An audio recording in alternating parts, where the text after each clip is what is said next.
नमस्कार प्रिय विद्यार्थियों। आज के वीडियो के माध्यम से हम लोग चर्चा करेंगे पॉलिटिकल प्रोसेस इन इंडिया, यानी कि बीए के जब आप थर्ड सेमेस्टर में होते हैं तो राजनीति शास्त्र के अंतर्गत यानी पॉलिटिकल साइंस के अंतर्गत आपको भारत में राजनीतिक प्रक्रिया यानी पॉलिटिकल प्रोसेस इन इंडिया के बारे में पढ़ना होता है। पॉलिटिकल प्रोसेस इन इंडिया एक ऐसा टॉपिक या ऐसा अपने आप में एक सिलेबस होता है जो कि बहुत ही ज़रूरी होता है एक पॉलिटिकल साइंस के बच्चे को पढ़ना, और इसी वजह से खास करके जो एग्जामिनर्स हैं उन लोगों ने सिलेबस को पाठ्यक्रम में शामिल किया, शिक्षा शास्त्रियों ने शामिल किया। आपको बता दूं कि ये महा मैराथन रिवीजन क्लास है 2025-2026 के सभी बच्चों के लिए इम्पोर्टेंट है। तो बहुत ही बारीकी के साथ हर एक चीज़ को आपको समझाने का प्रयास किया जाएगा। Very important subjective question answer यानी कि अति लघु उत्तरीय, लघु उत्तरीय और दीर्घ उत्तरीय टाइप के प्रश्नों को इसमें समाहित किया गया है। आपको बता दूं जितने भी विश्वविद्यालयों में लिखित पेपर होगा सभी के लिए यह लेक्चर बहुत ही महत्वपूर्ण होगा। वैसे अधिकतर विश्वविद्यालयों की परीक्षाएं संपन्न हो चुकी है, एक आध दो विश्वविद्यालय की बची हुई हैं, तो उनकी भी एक प्रकार से इससे कंप्लीट हो जाएगा। ठीक है, चलिए जानने का प्रयास करते हैं थर्ड सेमेस्टर पॉलिटिकल साइंस का ये महा मैराथन रिवीजन क्लास। पहला क्वेश्चन आपकी स्क्रीन पर आ चुका है, ज्वलंत प्रश्न है, परीक्षा में ये दबा के पूछा गया है प्रश्न अब की बार कई विश्वविद्यालयों में। ठीक है, पेपर उठा करके आप देख भी सकते हैं। प्रश्न आ चुका है पहला, अर्ध संघात्मक होते हुए भी भारतीय संविधान को संघात्मक क्यों कहा जाता है? यानी कि भारत ये जो व्यवस्था है संविधान की वो अर्ध संघात्मक है, फिर भी वो संघात्मक उसको क्यों कहते हैं? इसके पीछे कई कारण है। उन्हीं कारणों को, उन्हीं तर्कों को जानना चाह रहा है आपसे एग्जामिनर। क्या जानना चाह रहा है उसी को यहाँ पर लिखा गया है, आइए समझते हैं। भारतीय संविधान में भारत को राज्यों का संघ कहा गया है और अनुच्छेद 1 भारतीय संविधान का आर्टिकल 1 में लिखा है कि भारत अर्थात इंडिया, जो कि इंडिया है, राज्यों का संघ होगा। इंडिया जो कि भारत है, राज्यों का संघ होगा, अनुच्छेद नंबर 1 में लिखा हुआ है। ठीक है, संघात्मक शासन अपनाए जाने के बाद भी संविधान में एकात्मक शासन के लक्षण भी दिखाई देते हैं। क्योंकि कभी कभी यहाँ पर संघात्मक शासन तो है, कभी कभी यहाँ पर एकात्मक शासन भी दिखने लगता है, क्योंकि यहाँ पर केंद्र जो है ज़्यादा पावरफुल हो जाता है और कभी कभी आप देखेंगे कि राज्यों को शक्तियाँ भी मिली हुई हैं। इसलिए यह कहा जाता है कि भारतीय संविधान अर्धसंघात्मक है। ऐसा इसलिए किया गया कि जिससे संघ की इकाइयां मनमानी न कर सके, यानी कि जो राज्य हैं वो अपने मन का इधर उधर भटक ना सके। चूंकि ऐसा होता है कि अगर राज्यों को ज़्यादा मनमानी दे दी जाएगी तो दूसरे देशों के साथ या पड़ोसी मुल्कों के साथ मिल करके साजिश रचने का प्रयास करेंगे। इसी वजह से जो भी अपशिष्ट शक्तियां होती हैं या फिर जो भी केंद्र सूची का विषय होता है उस पर तो केंद्र सरकार कानून बनाती ही है। अवशिष्ट शक्तियां भी केंद्र के पास निहित होती, रक्षा, अंतर्राष्ट्रीय मामले सब केंद्र ही देखता है। साथ ही साथ में जो समवर्ती सूची होती है उसमें भी केंद्र ही पावरफुल है। अगर समवर्ती सूची होती है उस पर केंद्र सरकार और राज्य सरकार दोनों कानून बनाती हैं, लेकिन उस पर अगर एक ही मुद्दे पर, जैसे शिक्षा पर केंद्र सरकार ने कानून बनाया और शिक्षा पर राज्य सरकार ने भी कानून बना दिया, तो केंद्र सरकार का कानून मान्य होगा और राज्य सरकार का कानून मान्य नहीं होगा। यह बात आप ध्यान रखेंगे। ठीक है, तो उन पर केंद्र सरकार का नियंत्रण हो। अर्धसंघात्मक होते हुए भी भारतीय संविधान को संघात्मक कहा जाता है। इसके पीछे कई तर्क दिए जाते हैं, वही तर्क आपको मैं बता रहा हूं। ये तर्क आप जो है कोई पूछे तो आप आसानी से बता पाएंगे, लिख पाएंगे। देखिए पहला तर्क बेटा, पहला तर्क है संविधान। देखिए बेटा मेरे मुंह से निकल जा रहा है तो उसके लिए मैं हाथ जोड़ करके माफ़ी चाहता हूं, तो किसी बच्चे को बुरा बिल्कुल भी ना लगे। ठीक है, कि मेरे मुंह से अगर बेटा निकल गया, चूँकि प्रोफेशन हो जाता तो ऐसे में निकलना स्वाभाविक सी बात हो जाती, तो ऐसे में कोई वो मंतव्य नहीं होता है। बेटा एक टीचर एक बच्चे को बोल सकता है, और आप लोग मेरे लिए छोटे भाई हैं, बच्चे ही हैं। ठीक है, मैं अब आपको मेरी दाढ़ी वगैरह मैंने सेट करवा ली तो इस वजह से एज आपको बहुत कम दिख रही होगी। ठीक है, बट 24 या लगभग 25 होने वाला हूँ। ठीक है, चले संविधान के तो पहला तर्क ये है कि भारतीय संविधान अर्धसंघात्मक होते हुए भी संघात्मक क्यों कहते हैं? चूँकि संविधान के द्वारा केंद्र और राज्य के मध्य स्पष्ट रूप से शक्ति का विभाजन किया गया है कि किन मुद्दों पर केंद्र सरकार कानून बनाएगी और किन मुद्दों पर राज्य सरकार कानून बनाएगी, पूरा बंटवारा किया गया है। दूसरी बात, केंद्र और राज्य की अलग अलग सरकारें होती हैं। जैसे कि आप यूपी में देखें, योगी बाबा की सरकार है और इससे पहले अखिलेश यादव की सरकार थी। ठीक है, ऐसे में उससे पहले मायावती की सरकार थी, मायावती जी की। ठीक है, तो आप देखेंगे कि सरकारें केंद्र में मोदी जी की इस समय है, यानी कि एनडीए की सरकार है, और ऐसे ही सरकारें बदलती रहती हैं और सरकारें राज्य में अलग होती हैं, अलग पार्टी की भी हो सकती हैं। ठीक है, और उसी पार्टी जो केंद्र में सत्ताधारी पार्टी उसकी भी हो सकती हैं।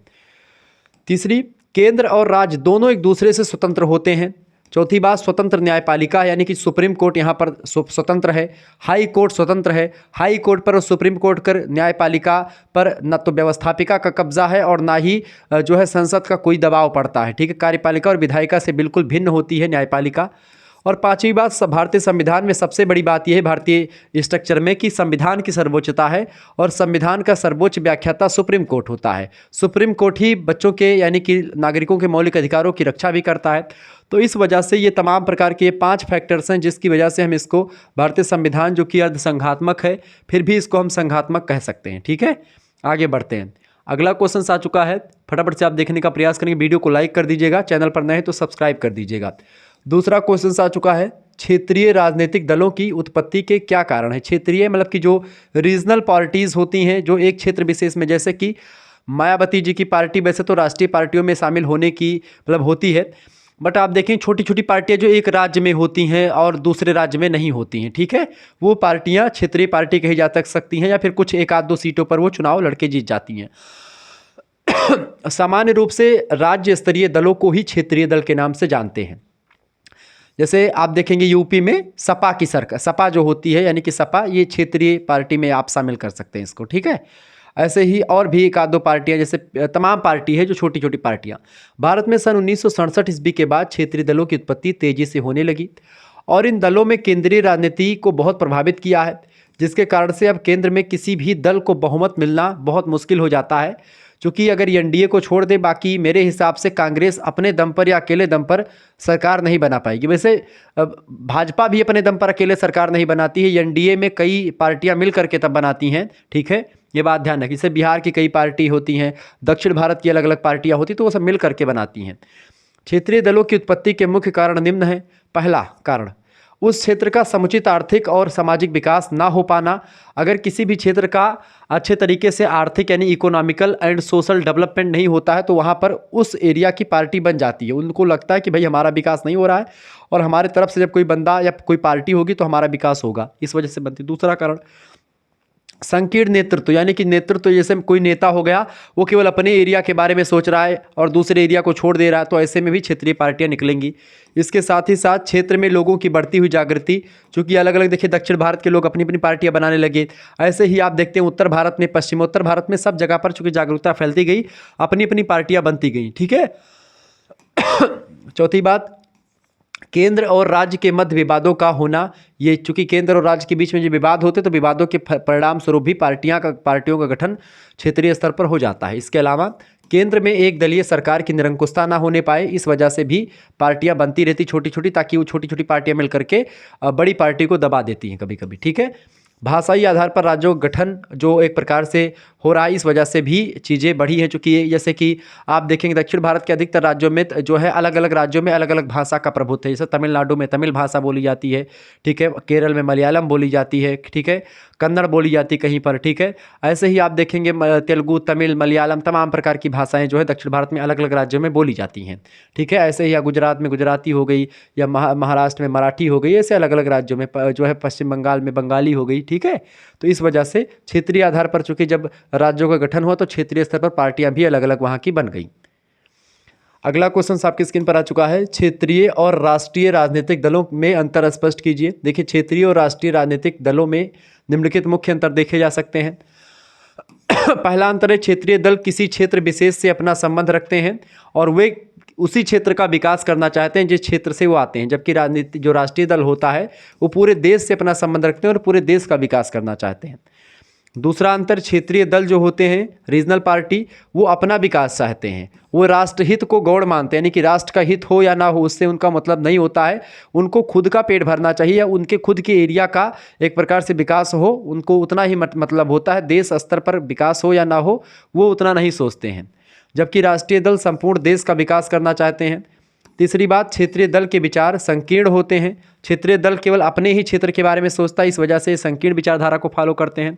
वे केवल अपने क्षेत्र के बारे में सोचते हैं, अपनी जाति अपने धर्म का हित ही देखते हैं, जबकि राष्ट्रीय दल जो होते हैं संपूर्ण राष्ट्र के हितों को, सभी जाति, सभी धर्म, सभी सबका साथ सबका विकास वाले मुद्दे पर फॉलो करते हैं, ठीक है। अब यहाँ पर ये मत कहिए कोई गुरुजी भाजपाई हो, ठीक है, क्योंकि सबका साथ सबका विकास भाजपा का नारा भले ही रहा है, लेकिन सबका साथ सबका विकास एक जो राष्ट्रीय स्तर की पार्टी होती है उसको सोचना ही चाहिए, ठीक है, चाहे वो कांग्रेस हो चाहे भाजपा हो।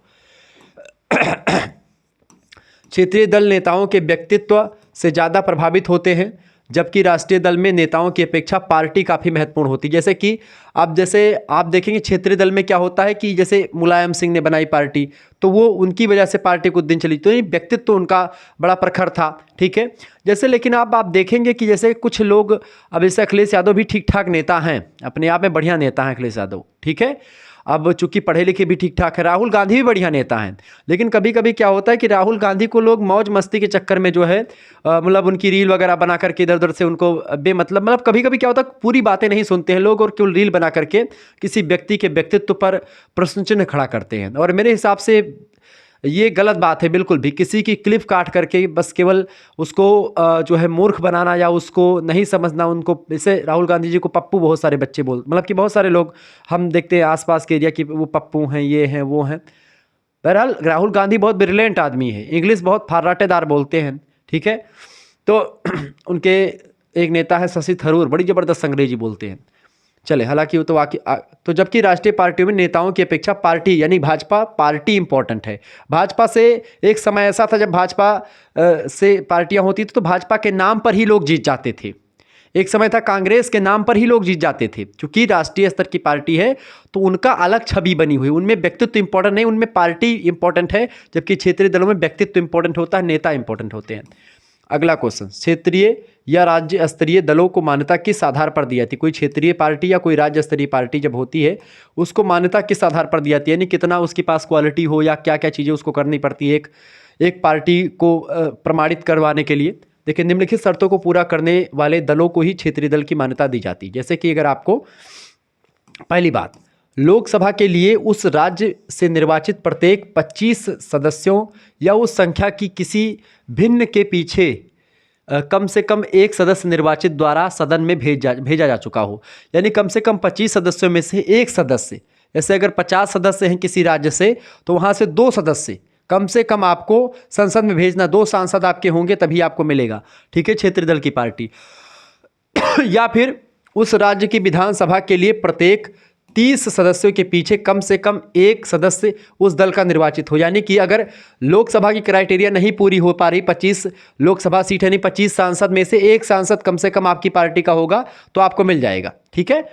ऐसे ही 30 सदस्यों में से अगर 30 सदस्यों की विधानसभा है तो 30 में से एक विधायक अगर आपकी पार्टी की होंगे तो आपको जो है क्षेत्रीय स्तर की दर्जा का, पार्टी का दर्जा जो है, जो राज्य जो एक प्रकार से चुनाव आयुक्त होगा वो आपको दे देगा, ठीक है।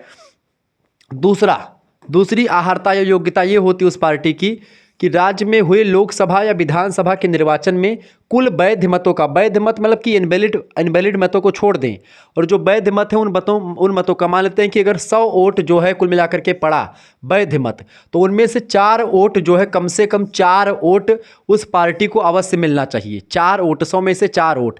अगर जो है एक 10,000 वोट पा रहा है, ठीक है, 10,000 वोट मिल रहा है बेटा, तो 10 में से 4 का परसेंटेज कितना निकलेगा, 0000 काट दो, यानी कि 400 वोट कम से कम उसको मिलना चाहिए। 10,000 में से 400 वोट मिलना चाहिए। ऐसे ही 20,000 में से 800 वोट मिलना चाहिए। तो ये होता है एक प्रकार से, तब उसको एक क्षेत्रीय स्तर की पार्टी जो है बनाई जाएगी। या तो एक 30 विधायकों में से एक विधायक जाए, अगर 60 विधानसभा है सीट तो उनमें से 2 विधायक जाना इंपॉर्टेंट है, ठीक है। और ऐसे ही अगर आपका 25 सांसद हैं, 25 में से एक आपके सांसद आपकी पार्टी के होंगे, तब आपको दर्जा मिल जाएगा, ठीक है। ये योग्यता होती बेटा, ये बात आप ध्यान रखेंगे। आगे बढ़ा जाए, बिल्कुल चले। तो उपयुक्त शर्त को पूरा करने वाले किसी दल को निर्वाचन आयोग क्षेत्रीय दल की मान्यता देता है। मान्यता प्राप्त क्षेत्रीय दल चुनाव चिन्ह आरक्षित होता है। आरक्षित मतलब कि उसका चुनाव चिन्ह जो होता है फिक्स कर दिया जाता है कि ये चुनाव चिन्ह आपका ही है। जैसे कि सपा का कौन सा चुनाव चिन्ह है, साइकिल है। भाजपा का कौन सा चुनाव चिन्ह है, आपका कमल है, ठीक है। और कांग्रेस का पंजा है, ठीक है। ऐसे ही आप देखेंगे तमाम सारी चीज़ों का अलग अलग होता है, ठीक है। ये बात आप ध्यान रखेंगे। मायावती जी की पार्टी का जो है हाथी है। अगला प्रश्न है, कांग्रेस के सहयोगी के रूप में केंद्र में बनी संविध सरकारों पर प्रकाश डालिए। देखिए, भारत में केंद्र में संविध सरकारों का युग 1969 में प्रारंभ हुआ, जब सत्ताधारी कांग्रेस पार्टी का विभाजन हो गया। जिसके कारण से सत्ताधारी कांग्रेस पार्टी अल्पमत में आ गई। और ऐसे में श्रीमती इंदिरा गांधी ने द्रमुक, वामपंथी और कुछ अन्य छोटे छोटे दलों से सहयोग लिया और अब तक कांग्रेस के सहयोगी के रूप में निम्न संविध सरकारें बनी हैं, जिसमें नेतृत्व कांग्रेस के पास ही रहा है। छोटी छोटी सरकारें मिल करके जो है केंद्र पर जो है शासन करी थी उस समय। पहली बार सरकार कब बनी थी? 1969 से 1970 में श्रीमती इंदिरा गांधी के नेतृत्व में संविध सरकार यानी कि मिलीजुली सरकार। दूसरा 1991 से 1994 तक पीबी नरसिम्हा राव के नेतृत्व में सरकार बनी, मिलीजुली सरकार। और मई 2004 से 2014 तक डॉक्टर मनमोहन सिंह के नेतृत्व में कांग्रेस ने एक प्रकार से ये तीन जो है समय में कांग्रेस की जो पार्टी रही है वो मिलीजुली सरकारें ने कई पार्टी को मिला करके तब पूर्ण बहुमत में आई है। ठीक है। उपर्युक्त के अतिरिक्त कांग्रेस पार्टी के समर्थन से कई बार संविध सरकारें बनी जिसमें कांग्रेस के पास नेतृत्व नहीं रहा। जैसे 1979 में चौधरी चरण सिंह, 1990 से 1991 में चंद्रशेखर, 1996 से 1997 में एच.डी. देवगौड़ा, 1997 से 1998 इंद्र कुमार गुलजार कांग्रेस के सहयोग से ही प्रधानमंत्री हुए थे। तो इस तरीके से ये पार्टियां बनी। ठीक है, मिलीजुली सरकार के द्वारा, मतलब इन पार्टियों तमाम पार्टियों से मिलने से एक सरकार बनी इस समय में। अगला क्वेश्चन आ चुका, भाजपा के नेतृत्व में बनी मिलीजुली सरकार का पर प्रकाश डालिए। देखिए, भाजपा नेता अटल बिहारी वाजपेयी के नेतृत्व में पहली बार 16 मई 1996 में सरकार बनी। यह सरकार मात्र 13 दिन बाद ही लोकसभा में गिर गई। ठीक है, भाजपा और उसके सहयोगी दलों की संख्या लोकसभा में मात्र 161 थी और 1998 में भाजपा दूसरी बार संविध सरकार बनाने में सफल हो जाती है। ठीक है, दोबारा चुनाव होते हैं। इस समय भी भाजपा गठबंधन को बहुमत नहीं मिला था, लेकिन चुनाव बाद कांग्रेस पार्टी की प्रतिद्वंदी आंध्र प्रदेश की जो पार्टी थी तेलुगु देशम पार्टी ने क्या किया उसने भाजपा के नेतृत्व में बनने वाली नई सरकार का समर्थन कर देने का निश्चय किया कि हम भाजपा का समर्थन देंगे और पार्टी मतलब कि वो बनाएंगे सरकार। लेकिन अटल बिहारी वाजपेयी सरकार 17 अप्रैल 1999 को लोकसभा में मात्र एक मत से पराजित हो गई, यानी कि एक सांसद जो है वो एक प्रकार से पीछे हट गया। इसके बाद इन्हीं के नेतृत्व में तीसरी बार सितंबर 1999 में फिर सरकार बनी जिसने 5 वर्ष का कार्यकाल पूरा किया और ये भाजपा की तरफ से पहला एक प्रकार से 5 वर्षीय कार्यकाल था। अटल बिहारी वाजपेयी जी यूं ही महान नहीं कहे जाते, इन्होंने कई बार एक प्रकार से राजनीतिक सत्ता को हेर फेर करी है। बड़े विद्वान आदमी थे, कविताएं भी लिखते थे। ठीक है, ये बात आप ध्यान रखेंगे। अगला कर्ज, और उसके बाद मोदी जी आए तो मोदी जी ने तो भाई पूर्ण बहुमत ही पार कर दिया। चले, अगला क्वेश्चन आ चुका है, प्रजातांत्रिक विकेंद्रीकरण क्या है? देखिए, भारत में शासन सत्ता का विकेंद्रीकरण किया गया है। यहाँ 3 प्रकार की सरकारें हैं। पहली है केंद्रीय सरकार एक, ठीक है, मोदी जी जो जिस पर शासन करते हैं। दूसरी राज्य सरकार, योगी बाबा, मान लेते उत्तर प्रदेश में आप हैं तो योगी बाबा। और तीसरी है स्थानीय सरकारें। स्थानीय सरकारें जैसे कि अर्थात दिल्ली की केंद्रीय सरकार, प्रदेश की राज्य सरकार और क्षेत्र की सरकार। तीनों सरकारों को अधिकार संविधान के द्वारा दिए गए हैं और तीनों एक दूसरे से स्वतंत्र हैं। स्थानीय सरकारों में जैसे कि आपका प्रधानी का चुनाव, मतलब कि जो स्थानीय स्वशासन होता नहीं है, यानी कि इसे ग्राम पंचायत, क्षेत्र पंचायत, जिला पंचायत, ठीक है, ये सब। तो एक होते हैं सांसद, एक होते हैं विधायक, एक होते हैं जिला पंचायत अध्यक्ष, एक होते हैं ब्लॉक प्रमुख और एक होते हैं ग्राम प्रधान। ठीक है, तो ये होता है आपका पूरा सिस्टम। तो स्वतंत्र है। इन तीनों सरकारों को बनाने का कार्य जनता ही करती है। जनता लोकतांत्रिक तरीके से सरकार चुनती है और इसीलिए इसे प्रजातांत्रिक विकेंद्रीकरण कहा जाता है। विकेंद्रीकरण का मतलब होता है सत्ता कई हाथों में बंट जाती है। जैसे देखो, प्रधानमंत्री के अंतर्गत कई सारे मंत्रिमंडल हैं, उसमें अलग अलग मंत्रिमंडल मतलब अलग अलग क्षेत्रों को अलग अलग मंत्री संभालते हैं। ठीक है, और वो मंत्री के जो है कुछ और लोग होते हैं जो उस चीज़ को काम को करते हैं। फिर उसके नीचे आप देखते हैं ग्राम स्तर पर प्रधान होते हैं। फिर आप देखेंगे कि जिला स्तर पर आप देखेंगे कि जिला पंचायत के अध्यक्ष होते हैं। ठीक है, या मान सकते हैं कि एक क्षेत्र स्तर पर ब्लॉक प्रमुख हो जाते हैं। ऐसे विधायक, सांसद ये सब होते हैं जो कि एक एक एरिया को अपने आप में कब्जा किए होते हैं कि भाई हमारा ये एरिया है, हमको काम करना है। तो ये सरकारों को फ़ायदा होता है कि भाई वहाँ से बजट चला और बजट जो है जनता तक पहुँच गया कई लोगों के जो है बीच से होते हुए। तो ये एक प्रकार से जनता की सुख दुख को, जैसे गाँव का जो व्यक्ति होता है किसके पास जाएगा अपनी जो है स्टोरी को लेकर के? प्रधान के पास जाएगा, कहेगा कि प्रधान जी हमारे यहाँ पर जो है हमारा फलाने ने मेढ़ काट लिया है तो हम क्या करें? तो प्रधान जी आते हैं और मेढ़ और सही करवा करके फिर चले जाते हैं। या फिर इधर उधर करके हमारी नाली टेढ़ी हो गई, हमारा ये ने उठा रहे हैं, इसमें दिक्कत हो रही, तो वो सब प्रधान जी निपटा देते हैं। ऐसे ही तमाम प्रकार के काम वगैरह होता है। इसलिए इसे प्रजातांत्रिक विकेंद्रीकरण कहते हैं। इसमें शासन की शक्ति निचले स्तर तक अर्थात जनता तक पहुंचाने का कार्य किया जाता है।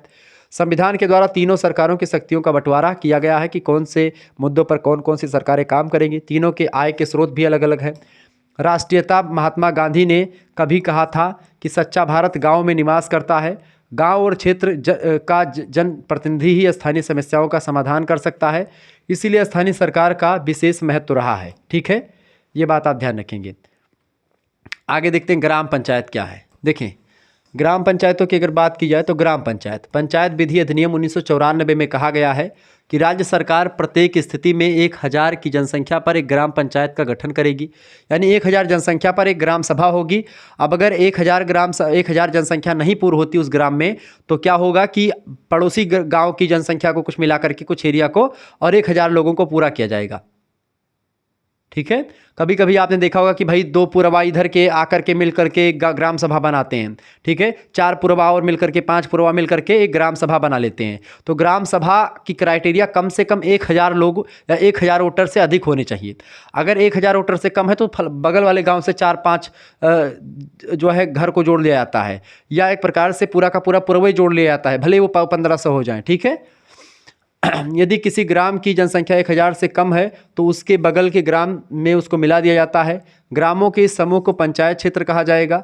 ग्रामों के इस समूह में सर्वाधिक जनसंख्या वाले ग्राम के नाम पर ही ग्राम सभा, ग्राम पंचायत का नाम रखा है। जैसे कि मेरे ग्राम सभा पर मेरे नाम ग्राम, चूँकि मेरे ग्राम में ज़्यादा वोटर हैं, जैसे मोहनपुर, तो मोहनपुर में ज़्यादा वोटर हैं, तो ऐसे में बगल का गाँव बानेपुर हो गया या बगल का इधर जो है तो 4-5 पुरवे हैं, सबको मिला करके ग्राम सभा मोहनपुर बनती है, ग्राम पंचायत मोहनपुर बनती है। तो ठीक है, इस तरीके से चीज़ें होती हैं। तो इसका नाम, ग्राम पंचायत का नाम क्या रखा जाएगा? जो बड़ा क्षेत्र होगा जिस पे जनसंख्या ज़्यादा होगी उसी के नाम पर रखा जाएगा। प्रत्येक ग्राम पंचायत में एक प्रधान तथा 9 से 15 सदस्य की व्यवस्था की गई है। एक ग्राम पंचायत में सदस्यों की संख्या के संबंध में कहा गया है कि किसी ग्राम की जनसंख्या 1000 होने पर 9 सदस्य होंगे। यदि ग्राम की जनसंख्या 1000 से अधिक है, 2000 से कम है, तो 11 सदस्य उस ग्राम सभा में होंगे। सदस्य का चुनाव होता है बेसिकली। अब वो आप लोग नहीं जानते होंगे, ग्राम प्रधान जो होते हैं बेसिकली उनको गिराने के लिए सदस्य होते हैं। जैसे प्रधानमंत्री को बनाने के लिए सांसद होते हैं, ऐसे ही प्रधान को बनाने के लिए जनता तो वोट देती है डायरेक्ट प्रधान को, लेकिन यहाँ पर कुछ सदस्य होते हैं जो कि उनकी कामों पर निगरानी रखते हैं। साथ ही साथ में निगरानी रखने के साथ ही साथ आप देखते हैं कि वो जनता को क्या करते हैं, जनता को एक प्रकार से जनता के बीच में रहते हैं सदस्य लोग, और 8-9 लोग आपके आसपास के ही सदस्य का चुनाव, मतलब कि सदस्य का नाम भर करके प्रधान भेज देते हैं। आपको शायद ना पता हो बीच बीच में, और एक सेक्रेटरी होता है। अगर आपको ये चीज़ें ना पता हो तो आप एक जो है वेब सीरीज आई थी, उसका क्या नाम है, अभी मत देखिएगा, जब खाली होइएगा तब देख लीजिएगा, पंचायत वेब सीरीज। उसमें ग्राम पंचायतों में सेक्रेटरी और प्रधान की बड़ी सुंदर कथा है। सेक्रेटरी सरकार की तरफ से आता है, जैसे देश स्तर पर राष्ट्रपति होता है और प्रधानमंत्री होते हैं, ऐसे ग्राम स्तर पर प्रधान होते हैं, ग्राम प्रधान, और ग्राम के सेक्रेटरी यानी जिनको आप सचिव कहते हैं। ठीक है, ये बात आप ध्यान रखेंगे। तो अगर 2000 से 3000 जनसंख्या किसी ग्राम सभा की, तो 13 सदस्य जो होते हैं वो रखे जाते हैं। यदि किसी ग्राम पंचायत की जनसंख्या 3000 से अधिक है तो सदस्यों की संख्या 15 हो जाएगी। इस तरीके से ये एक प्रकार से जनसंख्या के अकॉर्डिंग सदस्यों की संख्या भी बढ़ती रहती है। अगला क्वेश्चन आपके स्क्रीन पर आ चुका, फटाफट से आप देखने का प्रयास करेंगे। भारतीय संविधान में 73वां संविधान संशोधन के बारे में कुछ बताएं। देखिए, 73वां संवैधानिक संशोधन के द्वारा 1994 को भारत में पंचायती राज व्यवस्था लागू की गई। इसके द्वारा ग्राम पंचायतों को, ये प्रश्न बड़ा इंपॉर्टेंट है, परीक्षा में हमेशा आता है, इसके द्वारा ग्राम पंचायतों को संवैधानिक दर्जा दिया गया। जिस राजस्व गांव की जनसंख्या 1000 से अधिक है उसे ग्राम पंचायत का दर्जा दिया गया, और एक प्रधान तथा जनसंख्या के अनुसार 7 से 15 सदस्य चुनने की व्यवस्था करी गई। 1000 से कम गांव की जनसंख्या होने पर उसे समीप के ग्राम पंचायत में जोड़ दिया जाएगा। ये सब 73वें संविधान संशोधन में बातें कही गई हैं। ठीक है, ग्राम पंचायतों में अनुसूचित जातियों, जनजातियों और पिछड़ी जातियों और महिलाओं के लिए आरक्षण की व्यवस्था की जाएगी। आप देखते कभी महिला सीट, कभी आरक्षण, कभी जनरल सीट, कभी जो है अनुसूचित जनजाति क्षेत्र, कभी पिछड़ी क्षेत्र, इस तरीके से होती। ग्राम पंचायतों के मुख्य कार्यों में ऐसे पेयजल की व्यवस्था करना, नल वगैरह लगवाना हुआ, ठीक है, मार्ग यानी कि रोड बनवाना हुआ ग्राम सभा का, ग्रामीण आवास यानी कॉलोनी वगैरह देनी हुई, ठीक है, गरीबी उन्मूलन के लिए काम करेगा प्रधान, विद्युतीकरण, बिजली खंभा उम्भा लगवाएगा, पुलिया का निर्माण करेगा जल निकासी के लिए, जल प्रबंधन का काम करेगा, लघु सिंचाई के उद्योग यानी नहर वहर अगर आ रही तो उसकी व्यवस्था करेगा, पशुपालन की व्यवस्था करेगा, मत्स्य उद्योग एक प्रकार से, या चन्नी जो होता है पशुओं के लिए चन्नी वगैरह बनवाना हुआ, गौशाला बनवाना हुआ, ये सब प्रधान के अंतर्गत आता है। तो ये सब काम प्रधान करते हैं। जैसे आपके पास मार्ग निर्माण करना है, कि भाई ये सब तमाम काम प्रधान करते हैं, ठीक है। ये सब प्रधानी के बजट में आता है, बड़ा पैसा आता है प्रधानी के बजट में। अगला प्रश्न, बलवंत राय मेहता समिति। बलवंत राय मेहता समिति वह समिति है जिसने ही ये सुझाव दिया था कि ग्राम पंचायत, क्षेत्र पंचायत और जिला पंचायत की बात एक प्रकार से ग्राम स्तर पर, और जो है फिर शहरों में आप देखते हैं शहरी निकायों के बारे में उन्होंने, जो पार्षद और ये नगर निगम ये सब होता है उसके चुनाव की बात इन्होंने ही करी थी, ठीक है, अशोक मेहता ने। और इसीलिए इस समिति को अशोक मेहता समिति कहते हैं। पंचायती राज व्यवस्था की दिशा में विचार करने के लिए 1957 ईस्वी में बलवंत राय मेहता की अध्यक्षता में एक समिति का गठन किया गया। इस समिति ने अपनी रिपोर्ट में यह सिफारिश करी कि लोकतांत्रिक विकेंद्रीकरण के लिए पंचायती राज या पंचायत राज संस्थाओं की शुरुआत की जानी चाहिए। समिति का कहना था कि स्थानीय स्वशासन को मजबूत करने के लिए त्रिस्तरीय व्यवस्था होनी चाहिए। त्रिस्तरीय मतलब कि ग्राम स्तर पर ग्राम पंचायत बेटा, खंड स्तर पर पंचायत समिति और जिला स्तर पर जिला पंचायत या जिला परिषद। इन संस्थाओं को प्रशासन की वास्तविक शक्ति, जैसे कि ग्राम स्तर पर ग्राम पंचायत में ग्राम प्रधान होता है मुखिया, खंड स्तर पर आप देखते हैं ब्लॉक प्रमुख होता है। ब्लॉक प्रमुख कौन बनता है? जिसको तमाम बीडीसी वोट देते हैं। बीडीसी जानते हैं, बीडीसी जो होता है लड़ते हैं लोग, और बीडीसी तमाम बीडीसी मिलकर के ब्लॉक प्रमुख का निर्माण करते हैं, ठीक है। जिला स्तर पर जिला परिषद, हमारे यहाँ तो ब्लॉक प्रमुखी का चुनाव जो है बीडीसी लोग लड़ते वड़ते हैं, जिसको जो जीतना है जीत जाए, लेकिन हमारे यहाँ ब्लॉक प्रमुख एक ही लोग बनते हैं और हमेशा से बनते आ रहे। जब से मैं छोटे से हूँ तब से अभी तक ब्लॉक प्रमुख वही बनते आ रहे हैं। क्यों? क्योंकि उनके ऊपर किसका हाथ है? बृजभूषण शरण सिंह का। अब इधर जो हमारे इधर राजनीति होती, बृजभूषण शरण सिंह जिसको चाहेंगे ब्लॉक प्रमुख बनेगा, जिसको चाहेंगे वो नहीं बनेगा। ये तो दबदबा है, वास्तव में है, ये कहने की बात नहीं है पूरी, चाहे वो किसी भी पार्टी का हो। यहाँ तक कि जैसे पंडित सिंह चुनाव मतलब कि इधर से विनोद कुमार सिंह एक बार लड़ते थे सपा से, वो सब डरते हैं बृजभूषण सिंह से। मतलब पूरा एरिया मतलब ये दहशत में रहता है कि भाई वो जी उनसे मतलब सब वोट वही दे देते हैं उनको ना, मतलब कि डरने के काम भी अच्छा करते हैं वैसे। और चूंकि सभी सोचते हैं कि हमारे इधर की शान है, ये है वो है, इस तरीके से भी लोग वोट दे देते हैं। कुछ लोगों की मदद करते हैं, कुछ लोग उससे देते हैं, और तमाम स्कूल खुलवा दिए हैं।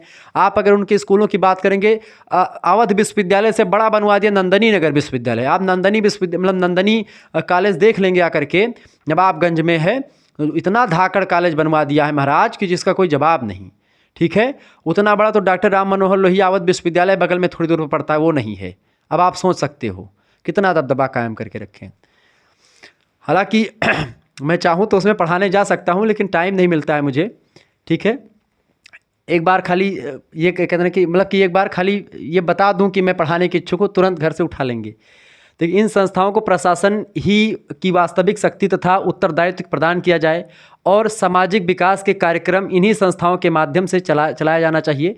ये बात आप ध्यान रखेंगे। इस तरीके से बलवंत राय मेहता समिति के द्वारा बताया गया। तो ब्लॉक प्रमुखी जो होती बीडीसी लोग वोट देते हैं, और ऐसे ही जिला पंचायत के सदस्य का चुनाव, जिला पंचायत सदस्य अपनी ये वार्ड संख्या एक फलानी इस तरीके से होता है। वार्ड जो जिला पंचायत सदस्य होते हैं वोट देते हैं, जिला पंचायत के अध्यक्ष को बनाते हैं, ठीक है।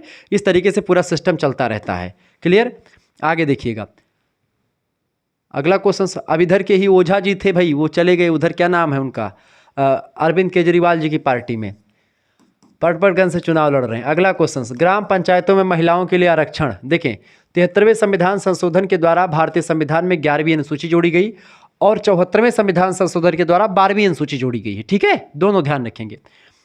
तो 12वीं अनुसूची में नगर पंचायतों के बारे में बताया गया सारी चीज़ें, और 13वीं मतलब कि 11वीं अनुसूची में जो है आपका बताया किसके बारे में। देखें, 10वीं अनुसूची में दल बदल से संबंधित कानून बनाया गया। दल बदल यानी किसी पार्टी को किस में जाना है तो उसको ऊपर क्या प्रेशर मतलब कि क्या होना चाहिए, कोई पार्टी या कोई सांसद किसी दूसरे में मिलता है तो उसके लिए पूरा नियम कायदे प्रावधान लिखे गए। 10वीं अनुसूची में दल बदल कानून है। 11वीं अनुसूची में ग्राम पंचायतों के गठन की बात करी गई, और यानी ग्राम पंचायत यानी कि ग्राम स्तर पर जो चीज़ें होंगी। 73वां संविधान संशोधन संबंधित है 11वीं अनुसूची से, और 12वीं अनुसूची से रिलेटेड है आपका जो है 74वां संविधान संशोधन, ठीक है। ये बात आप ध्यान रखेंगे। तो इसके द्वारा ग्राम पंचायतों को संवैधानिक दर्जा दिया गया। ग्राम पंचायतों का चुनाव कार्यकाल समाप्त होने के पूर्व कराया जाना अनिवार्य कर दिया गया। यह चुनाव राज्य निर्वाचन आयोग के द्वारा कराया जाएगा। नए पंचायती राज व्यवस्था के अंतर्गत ग्राम पंचायतों के निर्वाचन में अनुसूचित जाति, अनुसूचित जनजाति, पिछड़े वर्ग और महिलाओं के लिए आरक्षण की व्यवस्था भी करी गई। सभी वर्गों के लिए निर्धारित स्थानों में से उस वर्ग की महिलाओं के लिए 1/3 स्थान आरक्षित कर दिया गया। अनुसूचित जाति के लिए जो स्थान आरक्षित है उसमें 1/3 स्थान अनुसूचित जाति की महिलाओं के लिए सुरक्षित कर दिया गया। इसी प्रकार पिछड़े वर्ग की सामान्य वर्ग की महिलाओं के लिए भी आरक्षण की व्यवस्था करी गई, यानी महिलाओं को ज़्यादा आरक्षण दिया गया पुरुषों की तुलना में। महिला सशक्तिकरण की दिशा में यह एक सराहनीय कार्य माना जाता रहा है और माना जाएगा भी। ठीक है, तो ये था एक प्रकार से आपका कौन सा, यह क्या था भाई, ये ग्राम पंचायतों में महिलाओं के लिए आरक्षण की व्यवस्था ठीक ठाक मात्रा में की गई है।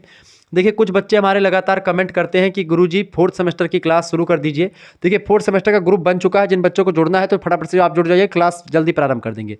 देखिए आपको जुड़ना 91 61 93 60 62 पर आपको SMS करना है। देखिए 3rd सेमेस्टर का अगर आपका पेपर बचा हो तो 3rd सेमेस्टर और 4th सेमेस्टर दोनों की व्यवस्था है। तो नाम, यूनिवर्सिटी का नाम और सब्जेक्ट के नेम लेकर के आप भेज दीजिएगा।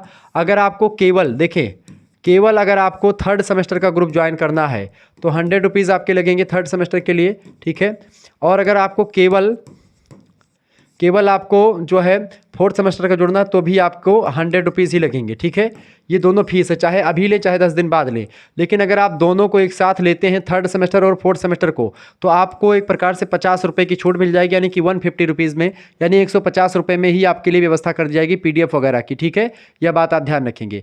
इसके साथ ही साथ एक बात और मैं आपको बताना चाहता हूँ यहाँ पर कि जैसे कि अगर आप जो है केवल 3rd सेमेस्टर का लेना चाहते हो तो 3rd सेमेस्टर का भी मिल जाएगा, और केवल इसका लेना चाहते हो तो इसका भी मिल जाएगा। इस पर आपको करना क्या होगा, स्कैनर भेजा जाएगा आपके इस नंबर पर SMS करेंगे और उस पर आपको पेमेंट कर देना होगा। ठीक है, फिर उसके बाद में आपको जोड़ दिया जाएगा। इस तरीके से व्यवस्था कर दी गई है। जिनको भी जुड़ना है वो जुड़ सकते हैं SMS करके, और PDF वगैरह प्राप्त कर सकते हैं, आसानी से पढ़ाई जाएगी उसमें सारी चीज़ें। और क्लास सभी अब की बार प्रयास है कि लगभग बेहतर क्लास होगी, बहुत बढ़िया तरीके से। लोकतंत्र का क्या अभिप्राय है? देखिए लोकतंत्र एक ऐसा शासन तंत्र है जिसमें क्या होता है, लोकतंत्र एक ऐसा शासन तंत्र है जिसमें शासन शक्ति जनता के हाथ में निहित होती है, जिसका प्रयोग वह प्रत्यक्ष रूप से स्वयं अथवा अप्रत्यक्ष रूप से अपने प्रतिनिधि के माध्यम से करती है। यानी जनता जो होती है, जनता के प्रतिनिधि कौन है? सांसद हैं, विधायक हैं।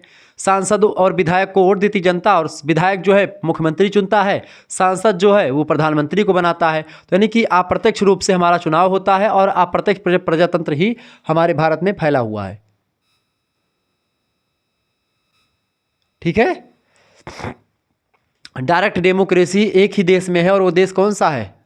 आपका क्या नाम है? प्रत्यक्ष प्रजातंत्र, वो है आपका स्विट्जरलैंड। ठीक है, चले अगला क्वेश्चन आपकी स्क्रीन पर आ चुका, फटाफट से आप देखने का प्रयास करेंगे। लोकतंत्र के 4 गुण कौन कौन से, 4 क्वालिटी बताएं। देखिए लोकतंत्र के 4 गुण, लोकतंत्र के प्रमुख गुण निम्न है। पहला है जनता का शासन होता है। लोकतंत्र क्या होता है? जनता का शासन होता है। दूसरी बात सीमित और संवैधानिक शासन है, ये सीमित शासन और संवैधानिक शासन होता है। मानवीय गुणों का विकास होता है इससे। लोक कल्याणकारी शासन होता है, जनता का इसमें कल्याण होता है, जनता के सुख दुख में सरकार भागीदारी होती है। ठीक है, अगला प्रश्न, लोकतंत्र के 4 दोष क्या क्या हैं? देखिए लोकतंत्र के जहाँ एक तरफ जो है गुण है, क्वालिटी है, उसी तरफ इसके डीमेरिट्स भी कुछ हैं। डीमेरिट्स में इसके जैसे कि अकुशल व्यक्तियों का शासन हो जाता है कभी कभी। ठीक है, नौकरशाही हावी हो जाती है यहाँ पर। चूंकि आप देखते हैं पार्टियों में, जैसे कि मान लेते हैं कि अगर कोई व्यक्ति चाहे, अगर नॉर्मल व्यक्ति की सांसदी का चुनाव हम लड़ जाएं, नहीं लड़ सकते हैं, वास्तव में नहीं लड़ सकते हैं। क्यों नहीं लड़ सकते? क्योंकि आपके पास मनी नहीं, पैसा नहीं है। दबंगई होनी चाहिए भाई। सांसद लड़ने के लिए एक चीज़ है, दबंगई का होना बहुत ज़रूरी है। पैसा रुपया हो, साथ ही साथ में दबंगई भी होगी, तभी आपको टिकट मिलेगा। टिकट में नहीं मिलता। सबसे पहली बात है कि विधायकी और सांसदी का टिकट नहीं मिलता है। टिकट लेने के लिए बहुत मेहनत करनी पड़ती है, तब जा करके टिकट मिलता है। पता नहीं कितने कितने ज़मीनें लिख दी जाती हैं टिकट के चक्कर में। ठीक है, पता नहीं कितने कितने अटैची बैग पैसे निकल जाते हैं। ठीक है, टिकट लेने के चक्कर में। तो टिकट लेने में भी बड़ी मेहनत करनी पड़ती है सांसद और विधायक को, तब जा करके टिकट मिलता है। तो आम जनता अगर सोचे कि हम विधायकी का चुनाव लड़ेंगे, एक गरीब व्यक्ति उठ करके या एक बहुत पढ़ा लिखा ब्रिलियंट व्यक्ति सोचे कि हम चुनाव लड़ लें, दैट इज इम्पॉसिबल, संभव ही नहीं भारत में। वो लड़ेगा तो, लेकिन उसको वोट कोई देने वाला नहीं होगा। बस आजकल का जो सबसे सिस्टम खराब हो चुका है कि जनता जो है वो सब मनी ढूंढ रही है, और नेता भी मनी के आधार पर ही एक प्रकार से पूरा का पूरा चुनाव लड़के जीत भी ले रहे हैं। ठीक है, यहां तक कि ग्राम प्रधानी का भी यही हाल है। देखिए निर्णय में शीघ्रता नहीं होती, इसमें बड़ा लोचा होता है, संसद में बहस पे बहस चलती रहती है। ठीक है, भ्रष्टाचार इसमें खूब बढ़ता चला जाता है, जो चूंकि लोकतंत्र में भ्रष्टाचार भी खूब दबा के होता है, और होता भी आज ने देखा होगा तमाम सारी। अगला प्रश्न, लोकतंत्र की सफलता की किन्हीं 4 शर्तों का नाम उल्लेख कीजिए। देखिए लोकतंत्र की सफलता की प्रमुख शर्तें निम्न हैं।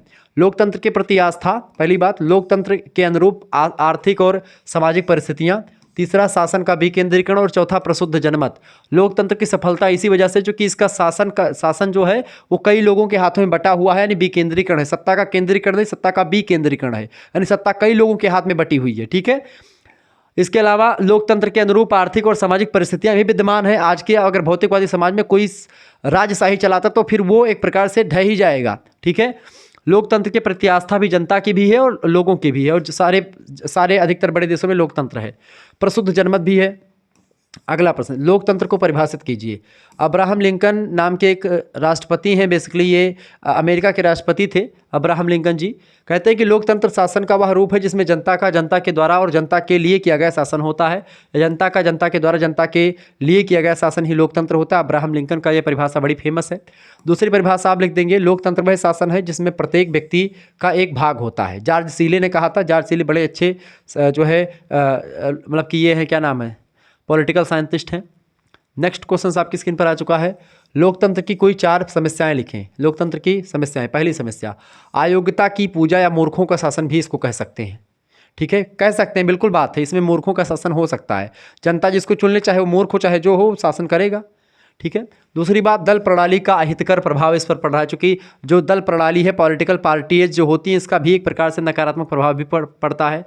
भ्रष्ट शासन व्यवस्था हो जाती है और लोकतांत्रिक समानता एक भ्रम है इसमें बस केवल। ठीक है, क्लियर। आगे देखते हैं।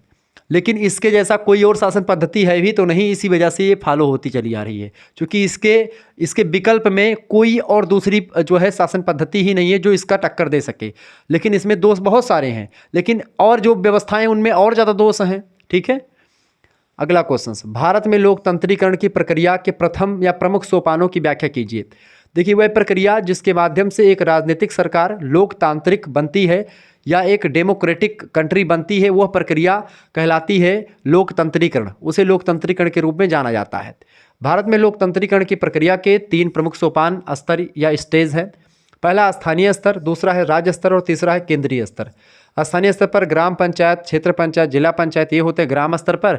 और शहरों में आप देखते हैं कि पार्षद और जो आपका नगर निगम, ये सब होता है, मतलब कि नगर निगम बोल रहा हूँ। ठीक है, मतलब जो भी होता है नगर स्तर पर होता है। राज्य स्तर पर आप देखते हैं राज्य सरकारों में जैसे कि विधान परिषद, विधानसभाएं होती हैं। और केंद्र स्तर पर आपका संसद ही होता है, लोकसभा, राज्यसभा। ठीक है। तो स्थानीय सरकार ग्राम या नगर स्तर पर जो है कार्य करती हैं। राज्य सरकार राज्य स्तर पर काम करती है और केंद्र सरकार केंद्र स्तर पर काम करती है। उन मामलों का प्रबंधन करती है जो पूरे देश से संबंधित होते हैं केंद्र स्तर पर। ठीक है। तो इस तरीके से ये लोकतंत्रीकरण की प्रक्रिया के 3 सोपान हो गए। अगला प्रश्न, संविधान का क्या महत्व है। संविधान का महत्व क्या है। देखिए, संविधान प्रत्येक देश का आधारभूत विधि होता है। विधि माने कानून होता है, जिसके अंतर्गत उन नियमों तथा विधियों का समावेश होता है जिसके आधार पर राज्य का शासन संचालित होता है। इसके साथ ही साथ प्रत्येक संविधान का एक राजनीतिक दर्शन होता है और वह कुछ निश्चित सामाजिक और आर्थिक मान्यताओं पर आधारित होता है। इस तरीके से संविधान का महत्व ये है। आगे बढ़ते और भी चीज़ों को जानने का प्रयास करते हैं। फटाफट से देखिएगा, वीडियो को लाइक और चैनल पर अगर नए हैं तो सब्सक्राइब भी कर दीजिएगा। ऐसे ही इन्फॉर्मेटिव वीडियो लगातार मैं आपके लिए लाता रहता हूँ। ठीक है, चले।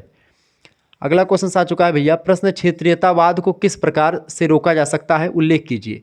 देखिए, राष्ट्रीय एकता के लिए क्षेत्रीयता कोई अच्छी बात नहीं है। क्षेत्रीयता जो होती है अपने एक संकीर्ण दायरा होती है क्षेत्रीयता। ठीक है, क्षेत्रीयता क्या होती है बेटा। क्षेत्रीयता एक संकीर्ण दायरा होता है जिसमें एक प्रकार से क्या होता है कि अपने ही क्षेत्र के विकास के बारे में जो शासक होते हैं या जो क्षेत्र स्तर के नेता होते हैं वो अपने ही उसके बारे में सोचते हैं, अपनी ही जनता का विकास करना चाहते हैं। अपने ही लोगों के हित के चक्कर में वो अन्य एक प्रकार से राष्ट्रीय स्तर के हित को भूल जाते हैं, यानी कि राष्ट्रीयता वहाँ पर गौड़ मान लेते हैं और अपनी ही चीज़ों को एक प्रकार से वो फोकस करने में लग जाते हैं। ठीक है, यह बात आप ध्यान रखेंगे। आगे बढ़ते हैं, भी चीज़ों को जानने का प्रयास करते हैं। वीडियो को शेयर कर दीजिएगा और लाइक भी कर दीजिएगा बेटा। ठीक है, चले आगे बढ़ते हैं और भी चीज़ों को जानने का प्रयास करते हैं। फटाफट से वीडियो को शेयर कर दीजिएगा और लाइक भी कर दीजिएगा, क्योंकि इन्फॉर्मेटिव वीडियो मैं लगातार आपके लिए लाता रहता हूँ। ठीक है,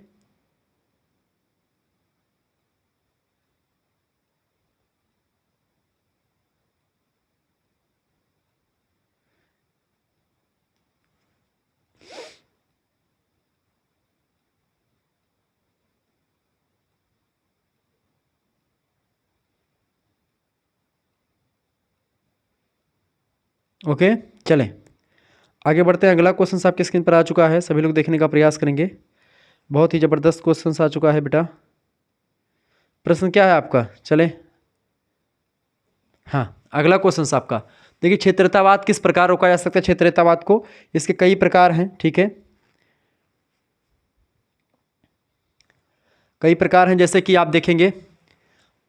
पहला बात, केंद्रीय सरकार की नीति इस प्रकार हो जिससे सभी क्षेत्रों का संतुलित विकास हो, तब आप रोक पाएंगे। क्योंकि कभी कभी केंद्रीय सरकार भी जो है किसी एक क्षेत्र का विकास ज़्यादा करती है, दूसरे का कम करती है। ऐसे में दूसरा क्षेत्र जिसका विकास नहीं हुआ है वो गुस्सा जाता है और वो एक नई पार्टी बना लेता है, या वो एक नई क्षेत्र स्तर पर जो है एक समूह बना लेता है, दबाव समूह बना लेता है और राजनीति पर प्रभाव डालता है। ठीक है, तो संतुलित विकास हो। दूसरी बात, देश के सभी क्षेत्रों को आर्थिक सुविधाएं समान रूप से मिलनी चाहिए, भेदभाव बिल्कुल भी नहीं होना चाहिए।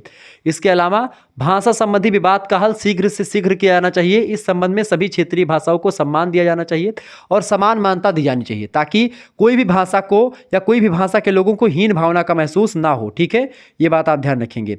तो ऐसे में जरूरी है कि एक केंद्र सरकार को कि भाषा से संबंधित मुद्दों को जल्द से जल्द हल करें।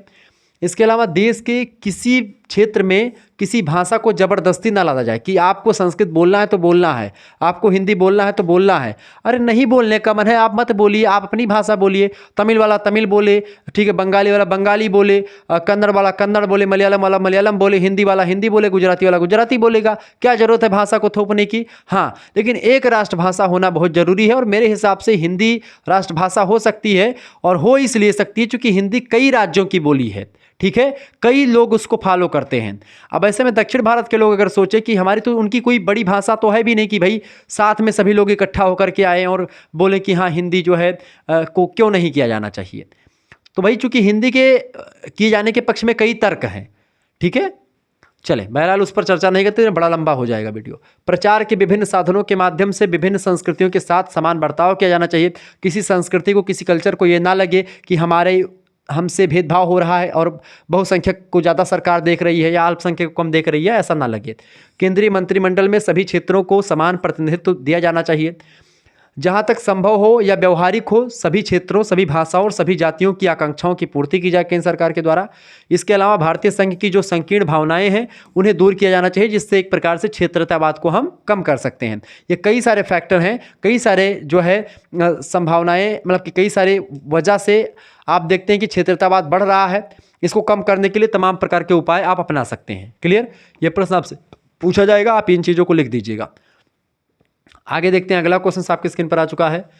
प्रश्न है, भारतीय राजनीति में क्षेत्रवाद की भूमिका की व्याख्या कीजिए। 2023 में आया भी है। क्षेत्रवाद उस विचारधारा का संदर्भित करता है जहां कोई व्यक्ति राष्ट्रीय पहचान के ऊपर अपनी क्षेत्रीय पहचान को बढ़ावा देता है। वो ये नहीं देखता कि हम भारत के हैं, वो ये कहता है कि हम फला क्षेत्र से हैं। मुद्दा वहाँ पर खड़ा होता है, वहाँ पर समस्या उत्पन्न होती है जब कोई व्यक्ति अपने देश के ऊपर अपने क्षेत्र को रखता है। कभी भी ध्यान रखेंगे, अपने देखिए, जब भी जाति और धर्म की मामले हो, मतलब कि धर्म, जाति और धर्म का लड़ाई हो, तो हमेशा धर्म को इंपॉर्टेंट दीजिएगा, जाति को बिल्कुल भी मत दीजिएगा। और जब कभी धर्म की बात हो, धर्म और राष्ट्र की बात हो, तो राष्ट्र हमेशा वरीयता नंबर 1 पर राष्ट्र की रहेगी। लेकिन राष्ट्र की बात हो बेटा, और बात हो एक प्रकार से आपके धर्म की, तो राष्ट्र हमेशा ऊपर रहेगा। और बात हो राष्ट्र और मानवता की, तो हमेशा मानवता ऊपर रहेगी। ये बात भी आप ध्यान रखेंगे। ठीक है, ऐसा भी नहीं कि देश के चक्कर में पूरा मारे की जो है उठा के फेंक दिया, सबको नष्ट कर दिया पूरा, नहीं ना ना ना। मानवता जो है सबसे इंपॉर्टेंट होती है, ये बात आप ध्यान रखेंगे। देश सबसे इंपॉर्टेंट, उसके मतलब कि देश से भी ऊपर होता है मानवता। विश्व पूरा अपना एक है। जहाँ पर विश्व की बात होगी और देश की बात होगी, वहाँ पर विश्व आ जाएगा। भारत में क्षेत्रवाद को आमतौर पर एक नकारात्मक कारक माना जाता है क्योंकि यह राष्ट्र की एकता को नुकसान पहुँचाता है। क्षेत्रवाद की भूमिका, क्षेत्रवाद को आकार देने वाले महत्वपूर्ण हैं। विशेष रूप से यह वैश्विक शासन, एकीकरण और अंतर्राष्ट्रीय मामलों को प्रभावित करता है। यूनेस्को विश्व विरासत के संदर्भ में क्षेत्रवाद की भूमिका अत्यंत महत्वपूर्ण है। संदर्भ में क्षेत्रवाद की भूमिका अत्यंत महत्वपूर्ण है क्योंकि यह वैश्विक प्रतिनिधित्व और समानता को प्रभावित करता है।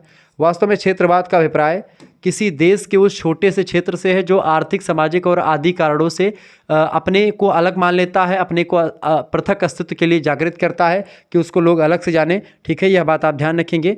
ओके, आगे बढ़ते हैं, अभी चीज़ों को जानने का प्रयास करते। एक बार वीडियो को शेयर कर दीजिएगा और लाइक भी कर दीजिएगा। बहुत आसान तरीके से आपको चीज़ें समझा रहे हैं हम। ठीक है, चले जानने का प्रयास करें। अगला क्वेश्चन आपके स्क्रीन पर आ चुका भैया। अगला क्वेश्चन आ चुका, फटाफट से आप देखने का प्रयास करेंगे। प्रश्न है, जातिवाद का अर्थ और स्वरूप बताएं। देखिए, भारत में आधुनिकीकरण प्रारंभ होने के पश्चात यह धारणा विकसित हुई कि पाश्चात्य ढंग की राजनीति, सभ्यताएं, संस्थाएं और लोकतांत्रिक मूल्यों को स्वीकार करने के लिए या करने के परिणाम स्वरूप परंपरागत संस्था जातिवाद का समापन हो जाएगा। किंतु भारत की राजनीति में जाति का प्रभाव निरंतर बढ़ता ही गया। आज बिहार वगैरह में जाति के नाम पर वोट मांगे जा रहे हैं। बिहार ही नहीं बल्कि यूपी, बिहार, सब जगह पर जाति और धर्म इसी के नाम पर आजकल की राजनीति चल रही है। वैज्ञानिक शिक्षा, औद्योगिकरण, आधुनिकीकरण, आर्थिक समृद्धि से जहां सामाजिक और धार्मिक क्षेत्र में जातिवाद घटा है, वहीं राजनीति और प्रशासन पर इसका प्रभाव बढ़ता ही जा रहा है लगातार। प्रायः जाति प्रथा की उत्पत्ति वैदिक काल से मानी जाती है। ब्राह्मण धार्मिक और वैदिक कार्यों का संपादन करते थे। क्षत्रिय जो थे दायित्व देश की रक्षा करते थे, और क्षत्रियों का दायित्व होता था देश की रक्षा करना, शासन का प्रबंध करना। वैश्य कृषि और वाणिज्य का काम करते थे, और शूद्र अन्य तीनों वर्णों के सेवार्थ होते थे, सेवा करते थे। प्रारंभ में जाति प्रथा के बंधन कठोर नहीं थे, खुले थे, और कर्म के अकॉर्डिंग जाति पूरा बटी रहती थी। यानी कि वर्ण व्यवस्था थी। ब्राह्मणों वसे मुखमासीद बाहु राजन्य कृता उरुतदस्त वैश्याः पादभ्याम शूद्रो अजयतः। इस तरीके से पूरा विभाजन था। ब्राह्मण जो है क्षत्रिय वर्ण, मतलब कि 4 वर्ण थे। कालांतर में पूरी तरह जन्म पर आधारित हो गया ये, और एक जाति से दूसरी जातियों में अंतःक्रिया नामुमकिन हो गया। हालांकि आज भी जजमानी व्यवस्था जो है गांव वगैरह में है, एक जाति दूसरी जाति के यहाँ पर जाती है अभी भी, ठीक है। आप शादी ब्याह में देखते हैं कि भाई कोई कुम्हार है, कोई बढ़ई है, कोई जो है मनिहार है, कोई पंडित हैं, कोई नाऊ हैं, सब आते हैं ना अपना नेक चार लेने। तो ये भी जजमानी व्यवस्था का एक ज़बरदस्त फंडा है। गाँव वगैरह में कोई वैमनस्यता नहीं है। वैमनस्यता शहरों में फैली है बेटा। वैमनस्यता कब फैली? जब इंटरनेट आया, मोबाइल आया, व्हाट्सएप ग्रुप पे बनने लगे कि अखिल भारतीय ब्राह्मण समाज, अखिल भारतीय क्षत्रिय युवा वाहिनी, अखिल भारतीय जो है यादव समाज, ये मौर्य समाज, और ये जो है क्या नाम है अखिल भारतीय हरिजन समाज, ऐसे तमाम प्रकार के समाज बनने लगे। अलग अलग जाति के लोग अपने अपने जाति को लेकर कट्टरता फैलाने लगे। ऐसी स्थिति में फिर क्या हो गया? ये मोबाइल फोन के आ जाने से जातिवाद और संप्रदायवाद और क्षेत्रवाद, भाषावाद, इनको बहुत बढ़ावा मिला है। और आजकल यही एक प्रकार से आप देखेंगे चौथा विश्व युद्ध जो होगा वो इसी मोबाइल पर जो व्हाट्सएप पे मैसेज हो रहे हैं लगातार, तमाम प्रकार के जो है ये, इसे मानसिकता जो है वो क्षुब्ध होती जा रही। व्हाट्सएप पे जो लिख करके आया उसी को हम सत्य मान लेते हैं। उस पर हम गूगल पर सर्च नहीं करते। गूगल पर भी जो लिखा होता है सारी चीज़ें वो सत्य थोड़ी होती है। जैसे कि माने वेबसाइट किसी की बनी, अब वेबसाइट पर उसने लिखा तो हो सकता है उसमें चेंजमेंट कुछ हो गया हो आने वाले समय में, तो वो चीज़ें वही लिखी रहेंगी। अगर एडिटिंग हो जाती तो बड़ी बेस्ट बात होती है, ठीक है। तो यही सारी चीज़ें होती हैं। तो पेशा जातिगत आधारित हो गया। वंश पिता अपना पुश्तैनी व्यवसाय सीखता था, मतलब पिता से अपने, और उसी को आजीविका के साधन के रूप में अपना लेता था। इस तरीके से जाति व्यवस्था चली। लेकिन आजकल जाति व्यवस्था को लोग हथियार बना लिए हैं। किसका हथियार बना लिए भैया? हथियार बना लिए हैं जो है कि भाई जीतने का, ठीक है। अगला प्रश्न, एकीकृत बाल विकास योजना, टिकट भी इसी के आधार पर, जाति के आधार पर ही दिया जाता है। समन्वित बाल विकास योजना क्या है? इंटीग्रेटेड चाइल्ड डेवलपमेंट स्कीम, जिसको आप ICDS कहते हैं, 2005-6 और 2006-7 में विस्तार करते हुए इसके अंतर्गत किशोरी बालिकाओं के लिए विशेष रूप से स्वास्थ्य, पोषण और शिक्षा और प्रशिक्षण की व्यवस्था सुनिश्चित करने हेतु किशोरी शक्ति योजना को संचालित किया गया। प्रथम चरण में इस योजना को देश भर के 507 विकास खंडों में लागू किया गया। अवशेष विकास खंडों में भी अतिशीघ्र लागू करने की कोशिश जारी की गई है। यह योजना ऐसे परिवारों की बालिकाओं के लिए है जिनकी वार्षिक आमदनी 6,400 तक ही है। इस योजना के अंतर्गत लाभान्वित होने वाली गरीब परिवारों की बालिकाओं के उचित लालन पालन, स्वास्थ्य और शिक्षित होने की संभावनाएं तथा समाज में लड़के और लड़कियों के जो एक प्रकार से बढ़ते जाने वाले भेदभाव हैं और सामाजिक विषमता है उसको दूर की या उसमें कमी लाने की संभावनाएं व्यक्त की गई हैं। इस योजना को 2 भागों में बांट करके चलाया जा रहा है। पहली योजना गर्ल टू गर्ल अप्रोच तथा दूसरी योजना है बालिका मंडल योजना, नाम दिया गया है। पहली योजना जो है गर्ल टू गर्ल अप्रोच 11 से 15 वर्ष की जो बालिकाएं हैं, किशोरियां हैं, उनके लिए है, और दूसरी बालिकाएं 15 से 18 साल की जो बालिकाएं उनके लिए है, ठीक है। दूसरे वर्ग की किशोरियों को व्यावसायिक प्रशिक्षण प्रदान करने की व्यवस्था की गई है।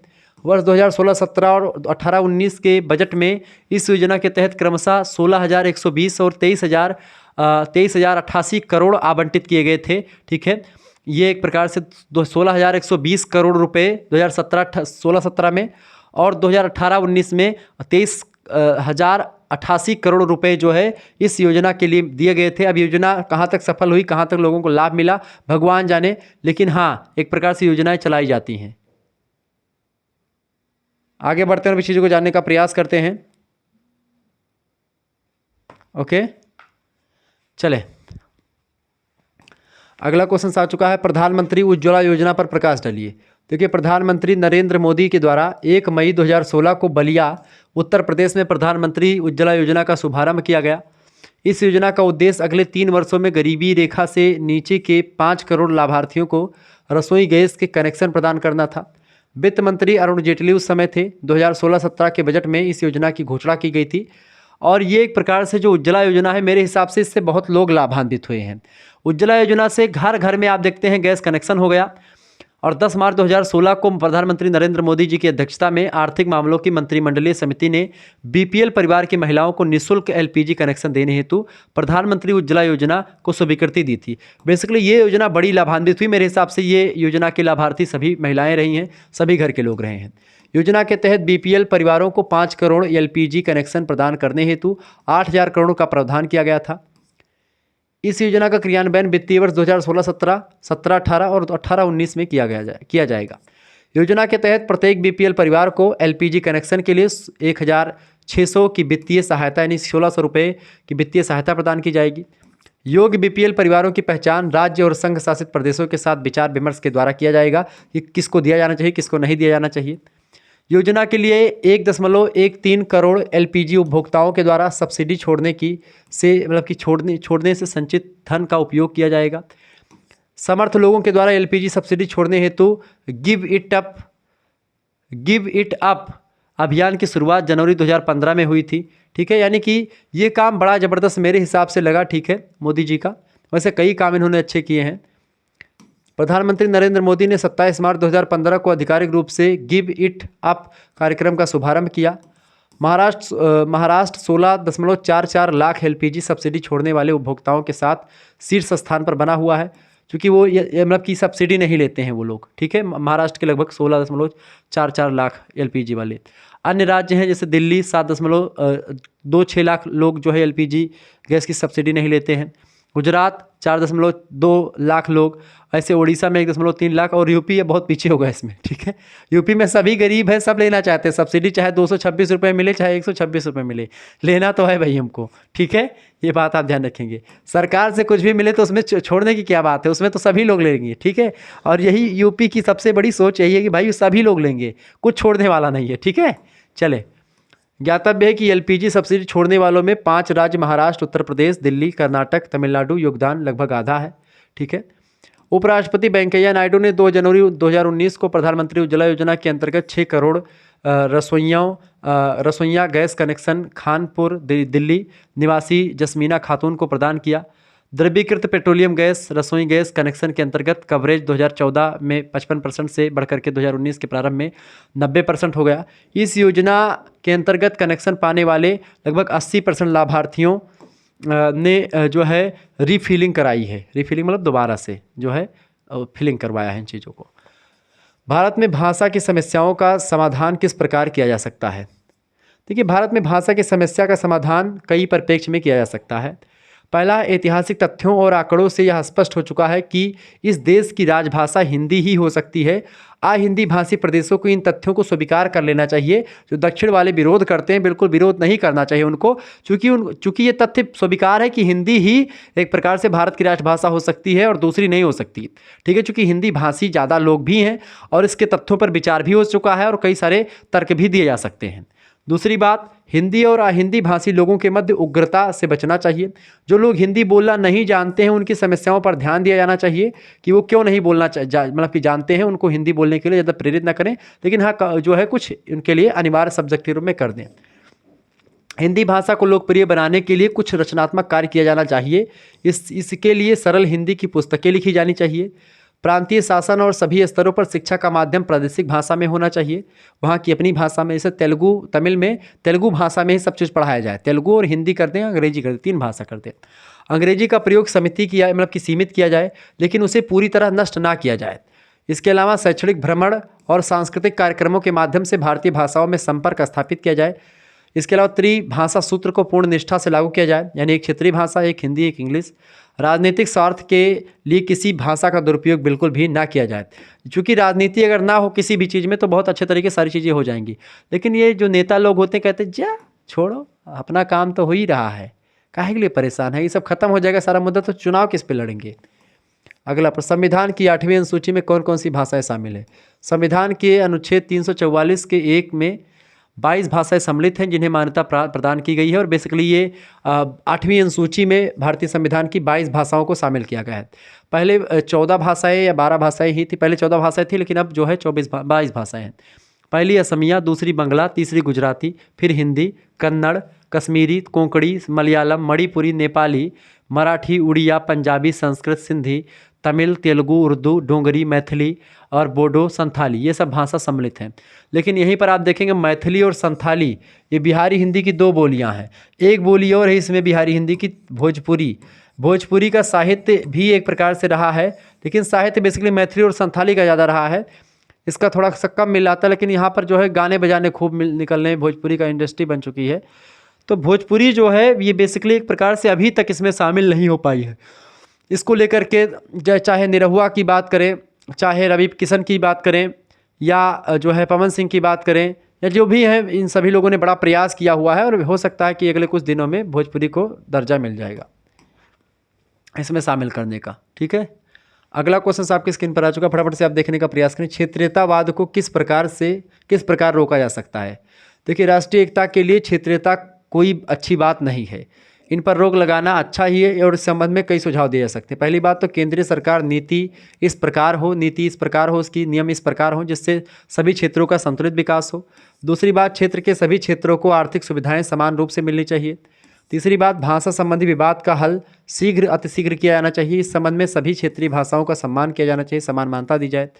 क्षेत्र के किसी मतलब कि देश के किसी क्षेत्र में किसी भाषा को ज़बरदस्ती न लादा जाए। ठीक है, ये मैं आपको बता भी चुका था, लेकिन फिर से समझ लें। प्रचार के लिए विभिन्न साधनों के माध्यम से विभिन्न संस्कृतियों के साथ समान बर्ताव किया जाए। केंद्रीय मंत्रिमंडल में सभी क्षेत्रों को समान प्रतिनिधित्व दिया जाए। इसके अलावा जहाँ तक संभव हो, व्यवहारिक हो, सभी वर्गों, सभी भाषाओं और सभी जातियों की आकांक्षाओं की पूर्ति की जाए। इसके अलावा भारतीय संघ की जो संकीर्ण भावनाएं हैं उन्हें दूर किया जाना चाहिए। ये सब भारतीय जो है क्षेत्रीयतावाद को दूर करने के उपाय हैं जो हम लोग कर सकते हैं। अगला क्वेश्चन आपके स्क्रीन पर आ चुका, फटाफट से आप देखने का प्रयास करेंगे। प्रश्न है बेटा कि वर्तमान समय में मतदान व्यवहार में कौन कौन से तत्व निर्धारित कर रहे हैं, यानी कि वोट डालने के लिए कौन कौन से तत्व हैं ऐसे जो कि हमको मोटिवेट कर रहे हैं। देखें, मतदान व्यवहार वह प्रक्रिया है जिसके अंतर्गत मतदाता कुछ बातों से प्रभावित होकर के वोट डालने जाता है। अब जिन तत्वों से वो प्रभावित होकर के वोट डालने जाता है मतदाता, वही तत्व पूछे गए हैं। उनमें पहली राष्ट्रीय भावना, कुछ लोग जो है सोचते हैं कि हमको हमारे राष्ट्र में चूंकि वोट डालने की संख्या जो है वो कि वो ज़्यादा हो, परसेंटेज ज़्यादा हो, कि लोग वोट डालते हैं, जागरूक हैं, उस वजह से वोट डालते हैं। दूसरी बात, धार्मिक मुद्दे, कुछ लोग धर्म के आधार पर वोट डालने जाते हैं। कुछ लोग जाति भावना होती है उनके अंदर वोट डालती कि अपनी जाति को वोट देना है।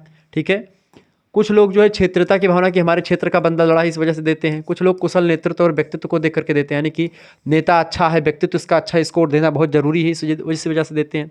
कुछ लोग भाई भतीजा, चूँकि उनके घर के लोग खड़े हैं, उनके कोई रिलेशन के चाचा दादा खड़े हैं, तो इसलिए वोट दे देते हैं।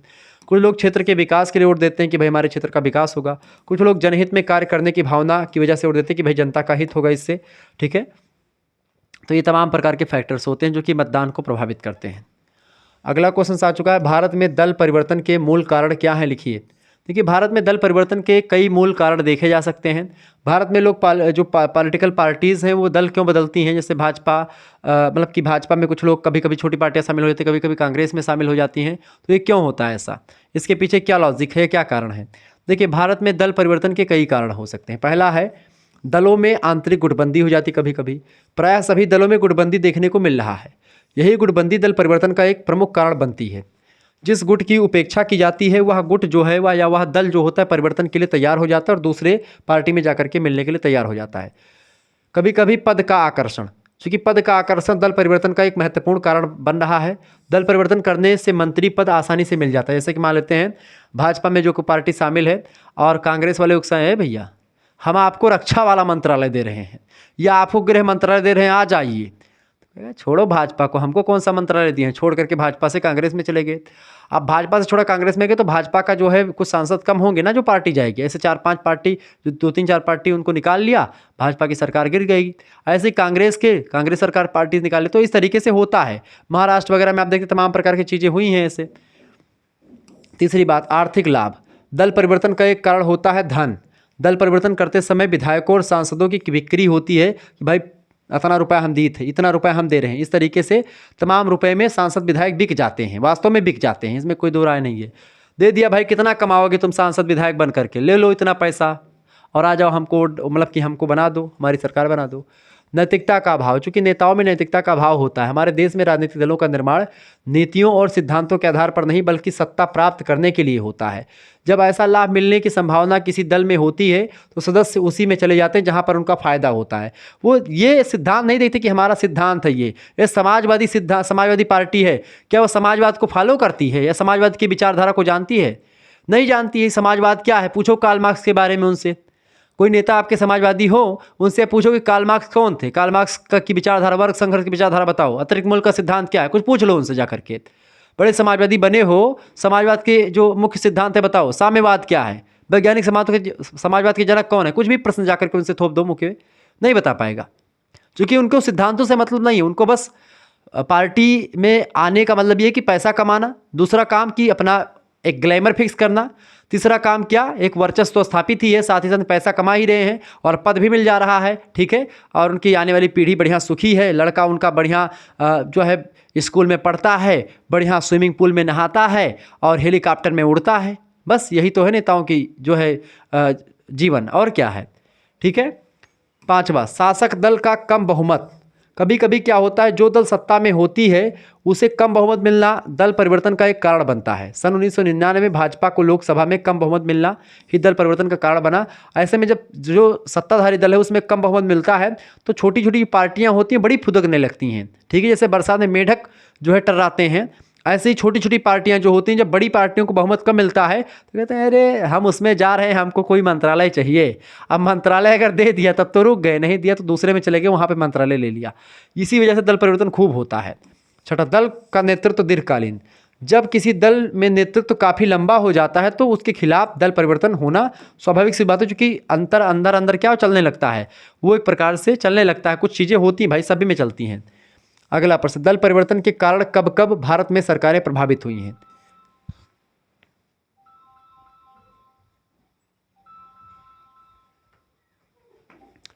ठीक है, देखिए दल परिवर्तन के कारण कब कब भारत में सरकारें प्रभावित हुई हैं। देखिए भारत में सबसे बड़ा दल परिवर्तन सन 1969 ईस्वी में देखने को मिला है, जब कांग्रेस पार्टी का विभाजन हुआ, जिसके कारण से कांग्रेस को साम्यवादी और छोटे छोटे दलों का समर्थन लेना पड़ा। इसके बाद सन 1979 में दल परिवर्तन के कारण से सत्ताधारी जनता पार्टी का विभाजन हो गया और लोकसभा में के नए चुनाव कराए गए। तो ऐसे में तमाम प्रकार के उथल पुथल हुई है। नवंबर 1990 में सत्ताधारी जनता दल का विभाजन हुआ। चंद्रशेखर के नेतृत्व में 54 सांसद अलग होकर के कांग्रेस के सहयोग से सरकार का गठन कर लेते हैं।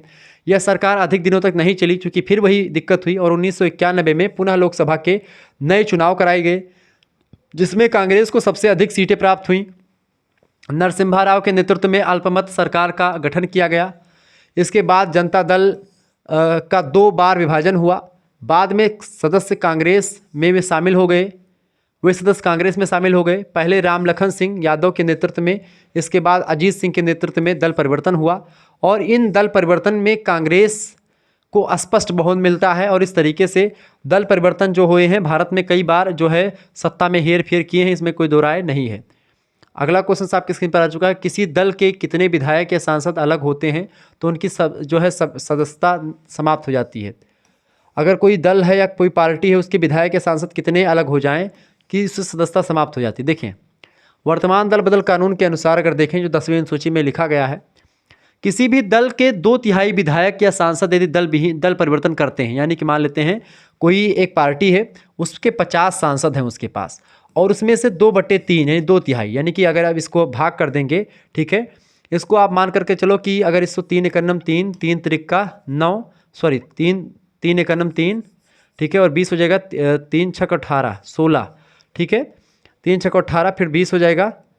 आप ऐसे छोड़ दीजिए, इसको 50 मत करिए, आप इसको मान लीजिए कि मान लेते किसी क्षेत्र का 33 विधायक जो है वो हैं, किसी पार्टी में 33 सांसद है, 33 विधायक है, तो 2/3 उसका कितना हो जाएगा, 2/3 यानी कि 3 से 3 3 कर दो 11 और 11 दूना कितना होता है 22, यानी 22 विधायक अगर इससे अलग हो जाए, 2/3 मतलब कि 22 विधायक अलग हो जाए अगर इससे, ठीक है, तो क्या हो जाएगा 22 विधायक अलग हो जाएंगे तो वो सदस्यता उसकी रद्द कर दी जाएगी।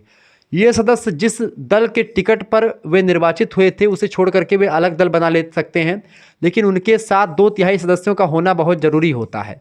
यानी कि 22 अगर मिल जाए सदस्य अलग हो जाएं तो अपनी एक दल बना सकते हैं, पार्टी बना सकते हैं। बाद में ये सदस्य अपने को किसी दल में विलय भी कर सकते हैं, अपने खुद का बना सकते हैं, मतलब कि ये हो सकता है। यदि 2 या 2 से अधिक राजनीतिक दल मिलकर के किसी नए दल का गठन करते हैं तो उन दलों के सदस्यों की सदस्यता समाप्त नहीं होगी। यदि कोई दल अपने किसी सदस्य को पार्टी से निलंबित कर देती है तो ऐसी स्थिति में उसकी सदस्यता का अंत नहीं होगा, लेकिन यदि कोई सदस्य स्वेच्छा से अपनी मूल पार्टी को छोड़ता है तो उसकी सदस्यता का अंत हो जाएगा। यानी अगर भाजपा का कोई सांसद चाहे कि हम जो है अपनी सदस्यता त्याग दें तो वो एक प्रकार से उसका भाजपा मतलब कि क्या हो जाएगा, उसका अंत हो जाएगा, वो एक प्रकार से नहीं बचेगा, यानी कि उसकी सदस्यता खत्म हो जाएगी। लेकिन अगर वह एक प्रकार से अपनी सदस्यता अपने मन से नहीं त्यागता, वो छोड़ता और दूसरी पार्टी ज्वाइन कर लेता है तो उसकी सदस्यता नहीं जाएगी। ठीक है, अगला क्वेश्चन आपकी स्क्रीन पर आ चुका है। 44वें संवैधानिक संशोधन द्वारा राष्ट्रपति की स्थिति को स्पष्ट कीजिए। देखिए, 44वें संवैधानिक संशोधन 1978 के द्वारा राष्ट्रपति की स्थिति के बारे में निम्न प्रावधान किया गया है। देखिए, राष्ट्रपति आपातकाल की घोषणा अब मंत्रिमंडल के लिखित अनुरोध पर ही कर सकता है। पहली बात, आपातकाल अपने मन से नहीं लगाएगा, सबसे पहले मंत्रिमंडल के लिखित अनुरोध जब होगा तब वो राष्ट्रपति लगा सकता है, उससे पहले नहीं। दूसरी बात, राष्ट्रपति मंत्रिमंडल के लिखित अनुरोध में से एक बार पुनर्विचार के लिए वापस लौटा सकता है उसको मंत्रिमंडल के पास कि आप देख लो, सही करें, मतलब करें कि ना करें। ठीक है, परंतु दूसरी बार उसे ऐसा परामर्श मानना ही पड़ेगा। अगर मंत्रिमंडल कह रहा है कि भाई अरे कर यार तू, तो करेंगे राष्ट्रपति। ठीक है, मतलब राष्ट्रपति एक बहुत बड़ी शक्ति है, लेकिन भारत में उनके पास जो है केवल नाम मात्र की शक्ति है, वास्तविक शक्ति तो मंत्रिमंडल के हाथों में निहित होती है, प्रधानमंत्री के पास। अनुच्छेद 352 में आंतरिक अशांति के स्थान पर युद्ध या बाह्य आक्रमण या सशस्त्र विद्रोह अगर देश में हो जाता है तब आप जो है अनुच्छेद 352 का प्रयोग कर सकते हैं, राष्ट्रपति शासन या राष्ट्रीय आपातकाल लगा सकते हैं।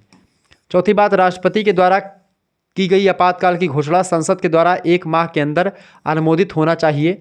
ठीक है, इसके अलावा संसद की स्वीकृति के बाद आपातकाल 6 महीने तक लागू रहेगा।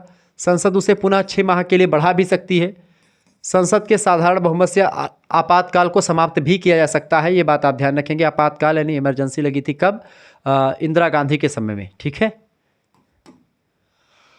1975 वगैरह में। अगला क्वेश्चन आपकी स्क्रीन पर आ चुका है भैया, फटाफट से आप देखने का प्रयास करेंगे। प्रश्न है, भारतीय उपराष्ट्रपति की वास्तविक स्थिति को स्पष्ट कीजिए। देखिए, संविधान के अनुच्छेद 63 में उपराष्ट्रपति का प्रावधान किया गया। किसमें? अनुच्छेद 63 में उपराष्ट्रपति का प्रावधान किया गया। अनुच्छेद 52 से लेकर के अनुच्छेद 61 तक भारतीय संविधान में राष्ट्रपति के बारे में उल्लेख किया गया है। ठीक है, और इसको भाग 5 भी कहते हैं।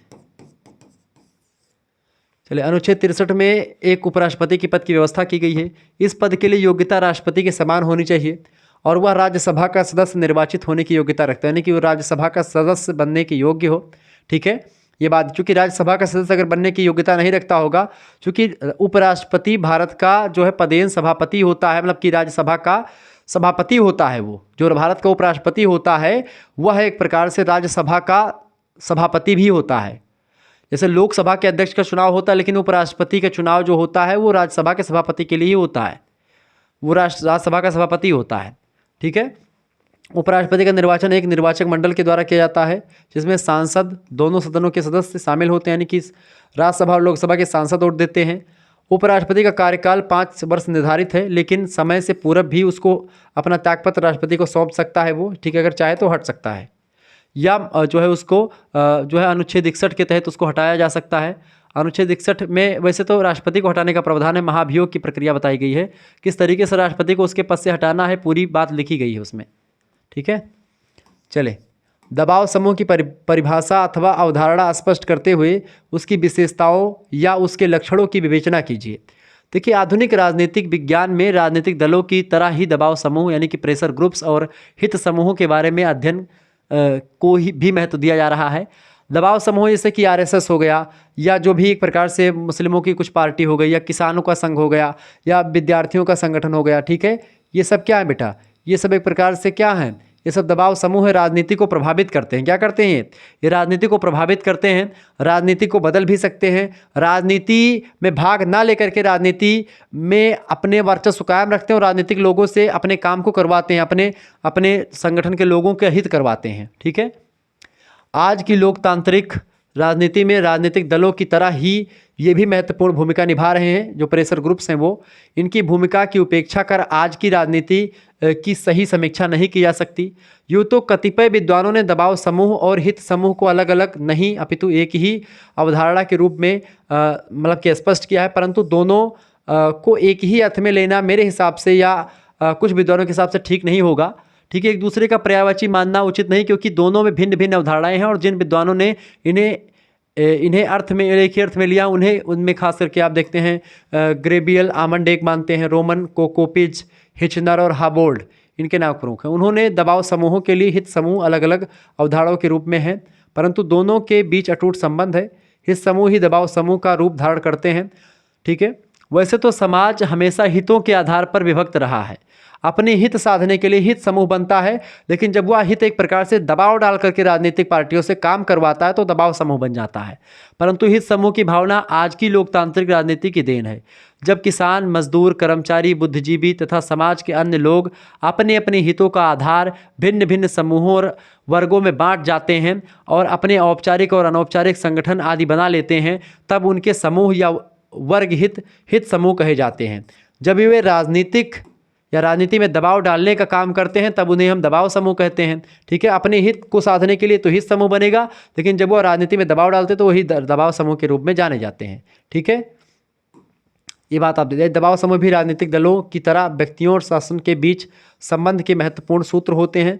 ठीक है, दबाव समूह की अभी तक सर्वसम्मत परिभाषा नहीं हो पाई है, फिर भी सामान्य अर्थ की दृष्टि से यह कहा जा सकता है कि दबाव समूह वे हित समूह हैं जो शासकीय नीतियों को प्रभावित करने के लिए औपचारिक एवं अनौपचारिक दोनों ही प्रकार से इकट्ठा या संगठित प्रयास करते हैं। हेनरी ए टर्नर कहते हैं कि दबाव समूह की परिभाषा को देते हुए कि दबाव समूह राजनीतिक दलों के अलग संगठन होते हैं जो सार्वजनिक नीति के किसी पहलू को प्रभावित करने का प्रयास करते हैं। वे अपने आप ना तो दल के कार्यक्रम तैयार करते हैं और ना ही सार्वजनिक पदों के लिए उम्मीदवार नामजद करते हैं। फिर भी एक मतलब कि वो कोई पार्टी या कोई चुनाव लड़ने के लिए नहीं तैयार करते हैं, बट क्या है मतलब कि फिर भी वे अवश्य ही राजनीतिक दलों की संकल्प समितियों के सामने पेश करते हैं ताकि वे उनसे अपने कार्यक्रम के समर्थन करने का निवेदन कर सकें। आर्डिगार्ड कहते हैं कि दबाव समूह ऐसे लोगों का औपचारिक संगठन होता है, फॉर्मल एक इकट्ठापन होता है, जिनका एक सामान्य लक्ष्य होता है, एक स्वार्थ होता है, जो अपने हितों की पूर्ति और अपने हितों की रक्षा के लिए इकट्ठा होते हैं और उसकी रक्षा के लिए दबाव डालते हैं राजनीतिक ग्रुप पर या राजनीतिक जो दल होते हैं उन पर। सार्वजनिक नीति के निर्माण और शासन के कार्यों को प्रभावित करने का प्रयास लगातार करते हैं, जैसे कि आरएसएस है, अखिल विद्यार्थी परिषद हो गया, या जो भी है बड़े बड़े किसान का जो संगठन है वो सब एक प्रकार से मतलब कि ये दबाव समूह होते हैं, प्रेशर ग्रुप्स होते हैं जो कि राजनीति पर प्रभाव डालते हैं। राजनीति में भाग नहीं लेते हैं एक प्रकार से, मुख्य रूप से वो राजनीति में अपना कोई कैंडिडेट नहीं खड़ा करते हैं, लेकिन हाँ जो पॉलिटिकल पार्टीज़ होते हैं उन पर दबाव डालते हैं कि हमारा काम करवाना है तो करवाना है, और राजनीतिक पार्टी उनका काम करवाने पर मजबूर हो जाती हैं क्योंकि उनके पास वोट बैंक होता है। अगर वो चाहें तो 2 मिनट में पासा पलट सकता है, जैसे कि अगर आरएसएस चाहे तो 2 मिनट में पासा इधर का उधर कर दे, ये उसमें ताकत है। ठीक है, ये बात आप ध्यान रखेंगे। इस तरीके से आप लोगों ने इन चीज़ों को समझा, जाना और परखा। देखिए, समाज शास्त्र का भी लेक्चर मैंने दे दिया है, आप लोगों ने नहीं देखा तो प्लीज़ इसको देख लीजिएगा। समाज शास्त्र में सामाजिक परिवर्तन भारत में और सामाजिक आंदोलन के बारे में पूरा विस्तार जानकारी है। 2025-26 के लिए लेक्चर बहुत महत्वपूर्ण है, महामैराथन क्लास, ये भी आप देख लीजिएगा। सोशियोलॉजी का, पॉलिटिकल साइंस का, सबका पढ़ा हुआ ऑलरेडी, फिर भी मैंने एक क्लास दे दी। धन्यवाद, मिलते हैं फिर नेक्स्ट वीडियो, तब तक के लिए जय हिंद, जय भारत। आप सभी का बहुत बहुत धन्यवाद हमारे से जुड़ने के लिए। इसी प्रकार से अपना प्यार हमेशा बनाए रखेंगे। बहुत बहुत धन्यवाद भाई। एक बार वीडियो को लाइक कर दीजिएगा, चैनल पर अगर नए हैं तो सब्सक्राइब कर दीजिएगा, क्योंकि इसी प्रकार से इन्फॉर्मेटिव वीडियो मैं लगातार आपके लिए लाता रहता हूँ। ठीक है, एक बात और ध्यान रखेंगे, जिन बच्चों को एक प्रकार से जुड़ना है हमारे साथ तो जुड़ भी सकते हैं। जैसे कि अगर आप में से कोई बच्चा जुड़ना चाहता है हमारे साथ तो वो जुड़ सकता है। ठीक है, 4th सेमेस्टर का ग्रुप ज्वाइन करने के लिए या 4th सेमेस्टर की क्लासेस जो होंगी 1-2 दिनों में या फरवरी के आसपास से शुरू हो जाएंगी, तो बच्चे अभी से जुड़ना शुरू हो गए हैं, काफ़ी बच्चे जुड़ चुके हैं। जिनको भी जुड़ना जुड़ सकते हैं। 91 61 93 60 62 पर SMS करके आप 4th सेमेस्टर ग्रुप भी ज्वाइन कर सकते हैं, और अभी अगर 3rd सेमेस्टर में 3rd सेमेस्टर का भी ज्वाइन कर सकते हैं। अपना नाम, अपनी यूनिवर्सिटी का नाम और अपने सब्जेक्ट का नाम। मेरे हिसाब से आपका थर्ड सेमेस्टर का पेपर चल रहा है तो आप थर्ड और फोर्थ दोनों का ग्रुप ज्वाइन कर लीजिएगा। देखिए वैसे तो थर्ड सेमेस्टर का ज्वाइन करेंगे तो 100 रुपये का अलग से 100 रुपये लगेंगे थर्ड सेमेस्टर के लिए, और अलग से फोर्थ सेमेस्टर का भी 100 रुपीज़ लगेंगे, ठीक है। लेकिन अगर आप दोनों एक साथ ज्वाइन करेंगे तो आपका 200 रुपये नहीं लगेगा, 150 रुपये ही लगेगा। आपका थर्ड सेमेस्टर का सारा कंटेंट सेंड कर दिया जाएगा और फोर्थ सेमेस्टर वाले ग्रुप में आपको ऐड कर देंगे। फोर्थ सेमेस्टर क्लास जल्दी प्रारंभ होने वाली है, मटेरियल वगैरह मैं सेंड करता रहूँगा, सब कुछ बेहतर तैयारी हो जाएगी। आपकी बार बहुत धाकड़ अंदाज में तैयारी होगी, नोट्स वगैरह बहुत ही वीआईपी टाइप के आपको मिलेंगे, तो बेहतर तरीके से मिलेंगे। सभी सब्जेक्ट यहाँ पर 3 मेजर सब्जेक्ट, 1 माइनर, 1 को करिकुलर सब्जेक्ट, सबकी तैयारी होगी। साथ ही साथ पहली बात तो ये कि आपको यहाँ पर लाइव क्लासेस भी मिलेंगी, ठीक है। दूसरी बात ये है कि यहाँ पर पीडीएफ नोट्स मिलेंगे आपको, ठीक है। तीसरी बात की कि चैप्टर वाइज क्लास भी शुरू होने वाली है। चौथी बात ये है कि मॉडल पेपर, रिवीजन क्लास सब कुछ मिलेगी। आपकी बार अधिकतर विश्वविद्यालयों की परीक्षाएं एमसीक्यूज बेस्ड हैं, तो एमसीक्यूज मॉडल पेपर लगभग 5 मॉडल पेपर एमसीक्यूज के मैं करवाऊंगा। इसके बाद में जैसे एग्जाम आएंगे तो महामैराथन क्लास, रिवीजन क्लास, ये सब चलेंगी धुआंधार तरीके से। जिस तरीके से आपने थर्ड सेमेस्टर की परीक्षा में अच्छा किया है ऐसे ही फोर्थ में करेंगे। तो जिनको भी जुड़ना है वो जुड़ सकते हैं हमारे साथ। फटाफट से एसएमएस करके आपके पास एक स्कैनर सेंड किया जाएगा, उसी पर आपको मात्र 100 रुपीज़ पेमेंट कर देने होंगे। इसी नंबर पर एसएमएस करना है 91 193 762 पर, और उसके बाद में आपके पास स्कैनर भेजा जाएगा, उस स्कैनर पर या क्यूआर कोड पर आपको पेमेंट करना होगा, ठीक है। धन्यवाद, मिलते हैं नेक्स्ट वीडियो में, बहुत बहुत धन्यवाद।